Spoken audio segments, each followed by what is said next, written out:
Hello again, fellow YouTubers and fellow Bond fans. Solomon Pleasant back for another James Bond movie review. Why am I wearing the same shirt? Because it's the exact same day of which I'm recording and uploading this. Yeah. So today we are reviewing Moonraker, and when I first saw this film, I genuinely liked this film. And then after I saw The Spy Who Loved Me, and then after I reviewed The Spy Who Loved Me, this is going to be a fun review, I can already tell. So, let's dive right into Moonraker.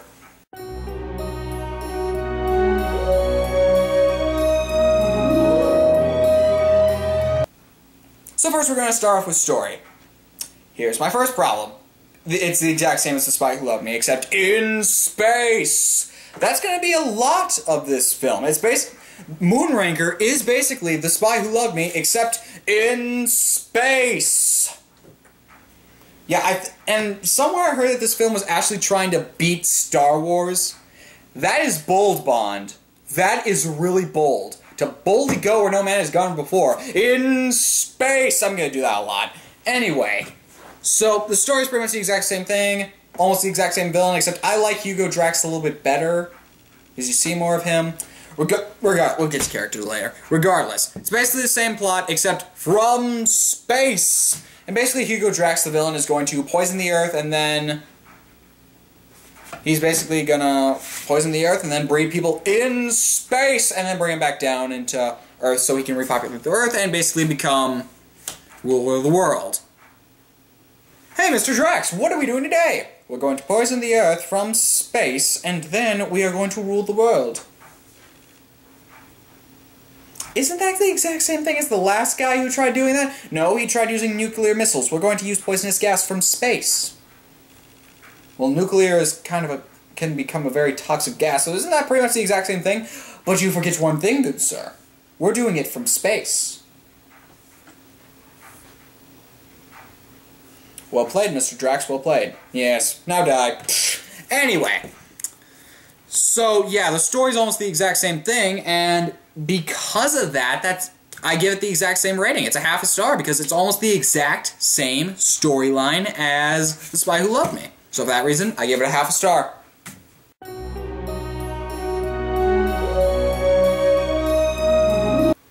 Let's move on to scenery. Yep. Now, unlike The Spy Who Loved Me, I actually like the scenery from this one, because I remember a good majority of it. Venice looks really nice. Space looks spacey. When they're in Brazil or wherever, some tropical place, and they're doing that little boat chase, that was actually pretty cool.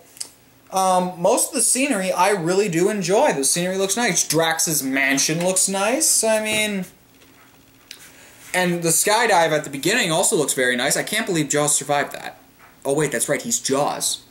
Anyway, so for that reason, I give scenery a star, because unlike The Spy Who Loved Me, I actually remember a good majority of it, and that's pretty good. So I give scenery a star.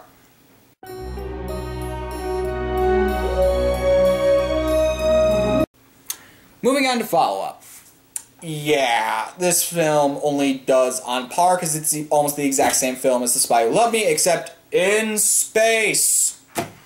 What have I done that now, like 7 times? 6? Something like that? Yeah. Oh, I'm clearly starting to get tired or something. Regardless, it's the exact same film, so for that reason I give it a half star. There's no need to go any further with that.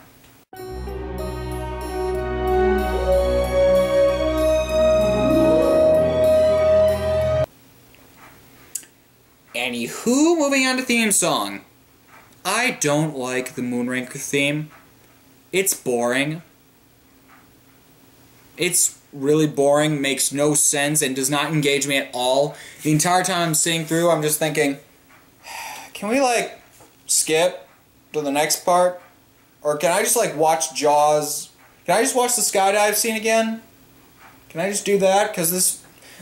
Granted, there's a bunch of naked women on the screen. Okay, props to you for that, but this song is not intriguing me at all. It's very much boring me. Could we please move it along? Please? No? Fine. So, yeah, it's a really boring song, and it's not one of my personal favorites. So for that reason, I give theme song a half a star, because It's not one of my personal favorites.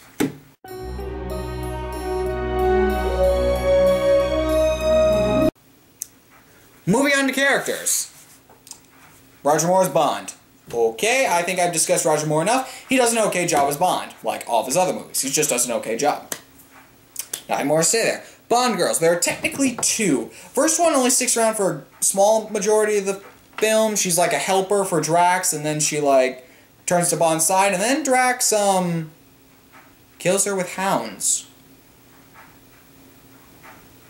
Now, it's just kind of all of a sudden, 'cause it's like, oh, Bond's gonna save her from the hounds. It's like, nope, eaten? Whoa, that's harsh. That's really harsh. And I can easily make a joke where it's just like, Drax just realizes that she's a traitor, and he's like, okay, you got 5 seconds head start. Starts running, it's like, release the hounds. He doesn't say that, but I feel like he could have easily said that. It's just like, you are a traitor. I'm giving you 5 seconds, and then I'm going to shoot you. She ran to the woods, sir. She ran to the woods, sir. Release the hounds. Okay, boy, now bring it back. Just... Okay, that's kind of cruel, but at the same time, you can make some funny things out of that. Anyway, and the other Bond girl is, Agent Goodnight, I think? I don't know. Goodhead? Dr. Goodhead, maybe? Goodhead? I don't know. Good something, Goodhead. Either way, I think it was something that gave a suggestive eyebrow raise. Regardless, so the Bond girls are kind of forgettable. The first one I remember, but she died. I don't even remember her name. Regardless. Q Branch is in this one, M is in this one. M's in most of these. I mean, M just does an okay job. Moneypenny's in there, blah, blah, blah. Q Branch was in there, and they did an okay job. I like them better than The Spy Who Loved Me, but they still did an okay job. Moving on to Villain and Henchman. I like Hugo Drax just a little bit better than Stormberg. Just because you see him more often. I mean, you see him more. Stormberg only gets, like, 3 or 4 scenes, maybe. Drax gets a lot of screen time, which is very good. That gives us a chance to see him and his personality. Well, granted, he doesn't have much of a personality. You still get to see him, at least. And then you got the Henchman. You got Chang, who gets killed off pretty easily, and then you got Jaws. Well, what can you say? He's Jaws. I explained how awesome Jaws is in the Spy Who Loved Me review, and he's in this one too. And Jaws is actually also in the skydiving scene at the beginning of the movie. Trying to kill Bond, oh, fails, and then he lands on a tent. Oh, that makes him dead, right? All loose ends tied up? No, he's alive? Wow. What else can this guy survive? Getting crushed through a building, getting the crap eaten out of him by Jaws, electrocution. Jaws can survive anything. He can survive anything, pretty much. It's amazing what this dude can survive. Now, he turns to the good side at the end, and while part of me doesn't like seeing that, part of me is okay with that, because it's like, oh, Jaws is a good guy now, that means he won't die! Yes! And then Jaws falls in love. Okay, that was a little weird. And then hearing him talk was a little bit weird too, but other than that, Jaws still is awesome. And again, James Bond in Jaws in space. What else can you say? So for that reason, I give characters a star because, again, they do an okay job. They do a really good job, I think.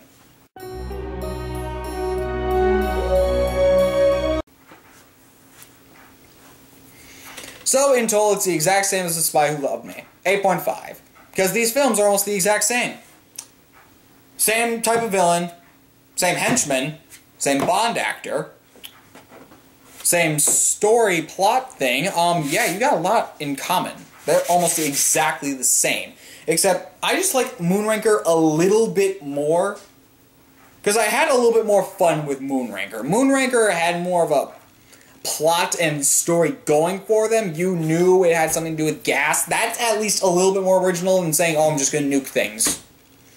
So I like Moonraker just a little bit more, and that may have something to do with me seeing Moonraker earlier than The Spy Who Loved Me, but regardless, I still like Moonraker. It's still a very good movie, and again, all Bond films are gold. Do I have to keep saying that every time? Do I have to... I gotta stop. I have habits, clearly. So, I guess that's all I have left to say. This has been Salt and Pleasant, and what's next time?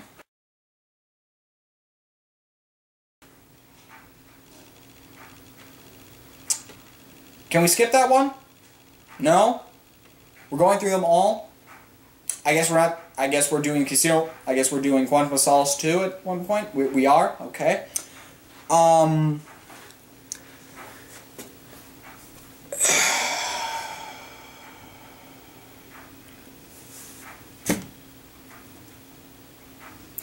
Next one's gonna hurt.